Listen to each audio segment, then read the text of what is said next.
धर्म के नाम पर ही नहीं बल्कि जाति के नाम पर भी ठेकेदारी हमारे देश में आजादी के 74 वर्ष बाद भी चल रही है। राजस्थान के बाड़मेर की कहानी आपको दिखानी है, जहां चचेरे भाई की बेटी ने लव मैरिज की तो दो परिवारों पर 17 लाख रुपए का जुर्माना लगाकर समाज से 12 साल के लिए बाहर करने का फरमान सुना दिया गया। आजाद भारत का संविधान कहता है कि अनुच्छेद 21 से मिले जीवन के अधिकार के तहत दो बालिग आपस में अपनी मर्जी से शादी कर सकते हैं। कोई जाति, कोई धर्म, कोई क्षेत्र, कोई भाषा दो बालिगों की शादी में रुकावट नहीं डाल सकता। लेकिन आजादी के 74 साल बाद भी राजस्थान के बाड़मेर में माइलावास के रुद्राट गांव में इस घर से आई कहानी ने इस सवाल को जन्म दिया, क्या वाकई संविधान से मिली आजादी सब तक पहुंची है?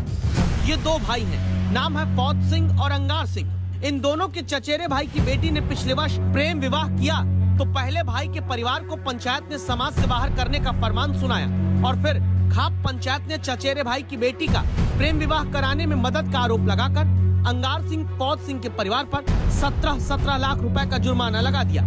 जुर्माना न भरने पर 12 साल के लिए समाज से बहिष्कृत करने का ऐलान हुआ।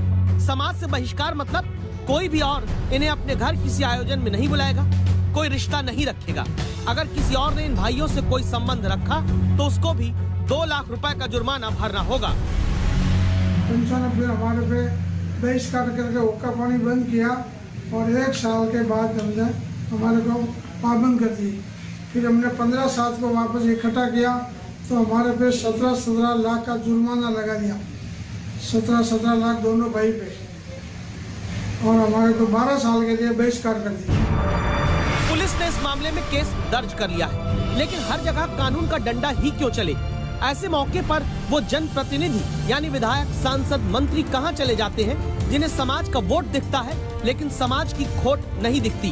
क्या उनकी जिम्मेदारी नहीं है कि आजादी के 74 साल बाद भी दकियानूसी सोच को परंपरा के नाम पर जिंदा रखने वालों को समझाएं? दिनेश बोहरा, बाड़मेर, आज तक।